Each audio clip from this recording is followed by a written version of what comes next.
yang fitri sifatnya. Melawan ini, ya melawan kehendaknya Tuhan. Dan itu sia-sia. Ini pernah dicoba. Keberagaman ini pernah dicoba dengan keseragaman. Mungkin niatnya baiklah. Dulu Pak Harto ingin supaya kehidupannya harmonis. Cuma sayangnya niat harmonis itu kan bagus. Cuma caranya yang keliru, yaitu menyeragamkan. Dikiranya kalau seragam itu harmonis. Sampai nanam padi seragam, jual cengkeh seragam. Bahkan ngecat omahe dhewe itu harus seragam dengan dalamnya si sultan kuning kabeh. Saya mau mengatakan, Bu iya sebelum fatwa itu ngaji dulu, gitu yang terlalu sombong saya. Terlalu mengguru gitu loh. Tapi kenyataannya begitu. Hal-hal yang sepele-sepele dijadikan besar, dijadikan sesuatu yang membedakan dengan yang lain. Itu bagaimana itu? Jadi sampai menulis insya Allah saja, itu gegeran. Ini tidak SY tapi SH. Penting. Sembahyang. Saya pernah di terminal sembahyang itu, pundak saya diginikan sama orang di belakang saya. Katanya kurang kesini.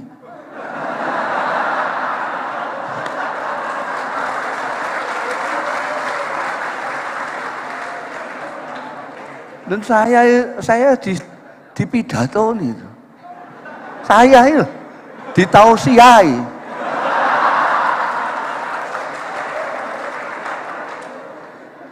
Sampean mesti ketawa. Gus Mus kok ditausiai itu kan ya ikut nemen itu. Dia bilang sampean ini kurang kesini sembayangnya tadi. Itu kan sekarang itu menurut fatwanya internet. Kita ini makhluknya Gusti Allah yang paling akhir. Sudah melewati hari kiamat toh. Wong kiamat tahun 2012 katanya. Kami persilahkan. Assalamualaikum warahmatullahi wabarakatuh. Saya kira pidato kuncinya ngaso dalem tadi sudah cukup. Di dalam Al-Quranul Karim ini seni tangga ini ya, saya pakai. Allah berfirman, walau sya'a la ja'alahum ummatan wahidah.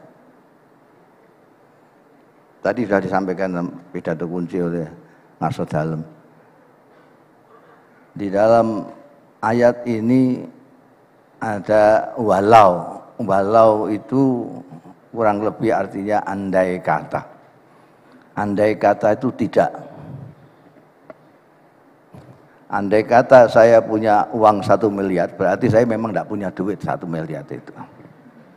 Ngelamun saja. Andai kata Tuhan menghendaki, bisa saja. Semuanya jadikan satu. Satu tok, satu umat saja.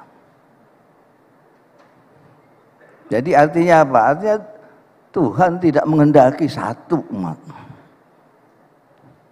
Jadi persis seperti pidato kuncinya Ngarso Dalem tadi, keberagaman ini adalah suatu keniscayaan, suatu yang fitri sifatnya. Melawan ini, ya melawan kehendaknya Tuhan. Dan itu sia-sia. Ini pernah dicoba. Keberagaman ini pernah dicoba dengan keseragaman. Mungkin niatnya baiklah. Dulu Pak Harto ingin supaya kehidupannya harmonis. Cuma sayangnya niat harmonis itu kan bagus. Cuma caranya yang keliru, yaitu menyeragamkan. Dikiranya kalau seragam itu harmonis. Sampai nanam padi seragam, jual cengkeh seragam. Bahkan ngecat omahe dhewe itu harus seragam dengan dalamnya si sultan kuning kabeh. Karena selalu digejoh itu. Selalu dicekoki dengan keseragaman. Akhirnya kita agak sulit berbeda sekarang ini. Berbeda sedikit marah, berbeda sedikit. Padahal itu kan indah sekali berbeda-beda itu. Indah sekali. Jadi kalau kita misalnya di taman terus ada bunganya kuning tok itu kan nyempeti meripat itu. Tapi seninya itu harus merah, kuning, biru, hijau itu segala macam itu. Tiba-tiba sebelum kita sembuh dari cara berpikir yang seragam terus itu, tiba-tiba ada yang namanya perubahan besar. Pak Harto lengser ada perubahan, reformasi, bahasa Arabnya islah baik. Sayangnya islah itu tidak melihat yang mau diperbaiki mana dulu.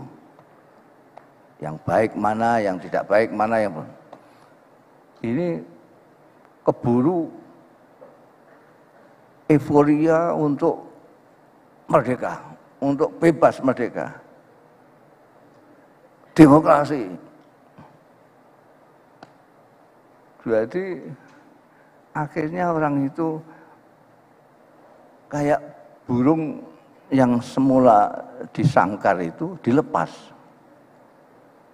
Itu malah natap-natap sana.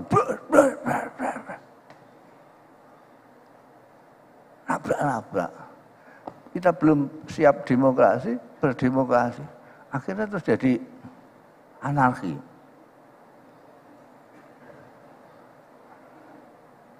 Tidak ada seninya sama sekali.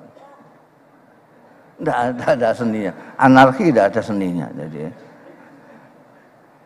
dan kemudian masing-masing ini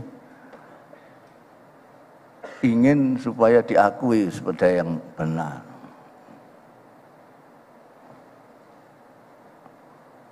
Kalau sampean mengaku benar, saya benar, dia berkelahi. Salah satu salah. Bukan salah satu kena.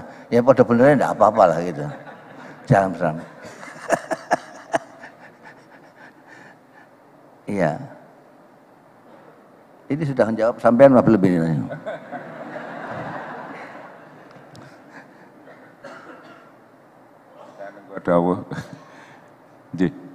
Saya kira menarik sekali bahwa ada dua ekstrim di sini yang disampaikan Gus Mus tadi, bahwa antara keseragaman yang akan menghadirkan totalitarianisme, boleh diekstrimkan begitu, tapi juga keragaman yang kehilangan harmoni. Harmoni adalah kunci yang akan menyelaraskan antara kedua kutub itu. Antara lukisan Gus Mus dan cat tumpah itu kan beda, itu kan. Kalau beliau menggoreskan warna-warni di atas kanvas, maka di situ ada the underlying harmony, ada keselarasan yang akan diwujudkan gitu. Dan itu dicapai dengan warnanya yang berbeda-beda. Begitu Gus. Kalau warnanya sama semua itu namanya ngecat tembok gitu. Kalau warnanya berbeda-beda tapi awur-awuran ya cat tumpah saja gitu. Ya.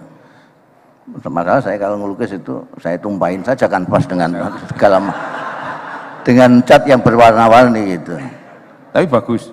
Bagus. Wah, namanya lukisan abstrak kata orang-orang itu. Abstrak laduni itu memang beda gitu. Kemarin saya nyoba gitu itu mah dikira kucing liwat itu. Mau utah condol kucing ya gitu. Nah, di dalam spektrum antara yang anarkis dengan yang totalitarian itu, gimana kita bisa membangun? Ya itu yang kita sedih, kita gundah itu adalah justru yang paling tahu bahwa Tuhan itu menghendaki keberagaman. Itu kan orang-orang yang beragama. yang tahu bahwa kita harus menghargai keberagamaan, menghargai perbedaan, itu seharusnya kan orang-orang yang beragama. Tapi kini adanya acara-acara yang seperti ini kan baru saja. Ini acara kebangsaan, seminar kebangsaan. Terus kemarin itu di UGM acaranya juga semisal begitulah, penggalang persatuan. Yang baca Quran selalu wa'tasimu bihablillah. Ini rupanya ada orang yang resah, dan resah itu secara umum. Ini ada keresahan yang luar biasa. Karena sekarang ini, misalnya saya kemarin baca itu, sakit sekali saya merasa itu. Ini kok ada pramuka kok jelnya kok Islam yes, kafir no. Lho iku wong mendem kok ngantek gitu itu gimana? Itu nyekoinya itu gimana? Dan ini merusak betul, merusak. Dan itu menyakitkan sekali karena itu dilakukan oleh orang yang mengaku beragama.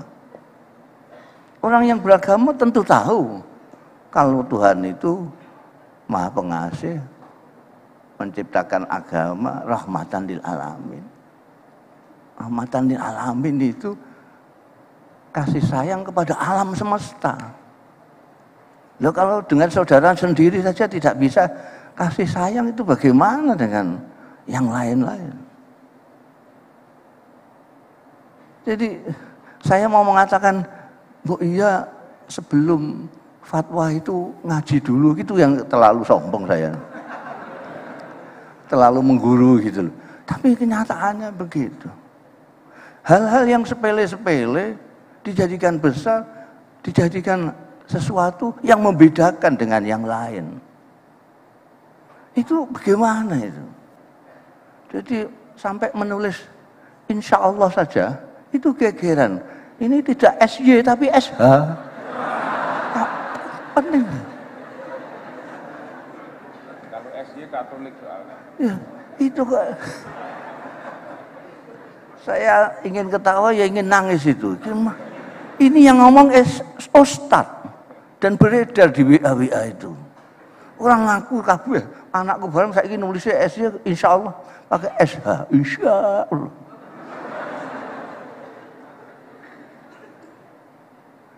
Sembahyang,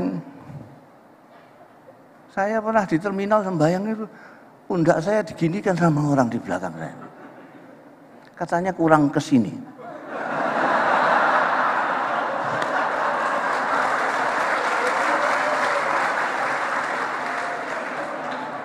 Dan saya di pidato itu.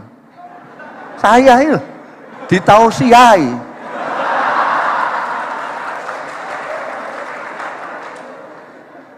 Sampai mesti ketawa. Gus Mus kok ditausiai itu kan ya ikut nemen itu.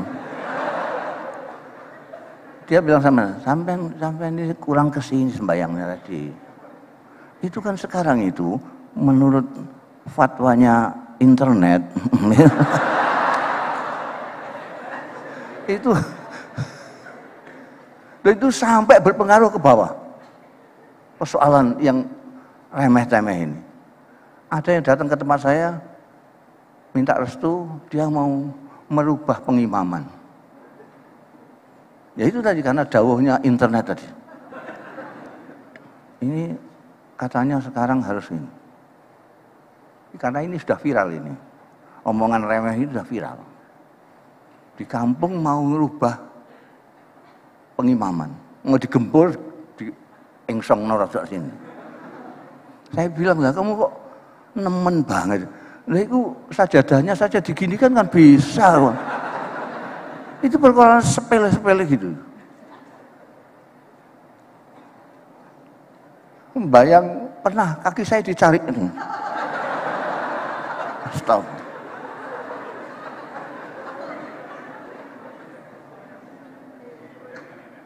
Nah, anak saya cerita juga jilbabnya di benakno kalau orang itu. Ya oleh ukhti.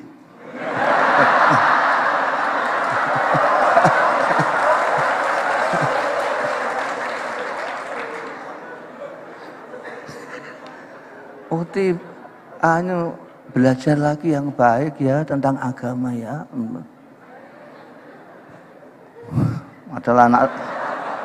Padahal anak saya itu sudah ngajar di pesantren ini. Jadi bilang Kang Yu itu sudah ganti ukhti. Ini kurang syariat kalau tidak ukhti. Ini hal cilik-cilik gini ini di rumah itu enggak apa-apa, baguslah. Asal itu tidak dijadikan gap antara sesama saudara. Silahkan kalau mau diganti semualah, ikhwan. Yabna Ami. Yabna Ami itu. Yabna Ami itu ponakan. Yabna Ami. Ya sihri, wahai maratuaku. Ganti kabeh aku cara Arab kabeh gak apa-apa. Asal tidak memecahkan persaudaraan kita. Kalau itu terus menjadi sesuatu yang menurut mereka itu istimewa dan yang lain itu tidak istimewa, itu yang merenggangkan persaudaraan kita. Kita itu saya itu ingin ketawa. Sebetulnya Gusti Allah itu sudah pensil lah, dapur kita itu kayak apa. Aku mau muni dapurmu kok gak enak. Saya ganti dapur kita benalus itu. Our kitchen. Nah kalau muni dapurmu itu kan jelek. Gusti Allah sudah ngerti dapur kita itu apa. Lung kita ini makhluknya Gusti Allah yang paling akhir.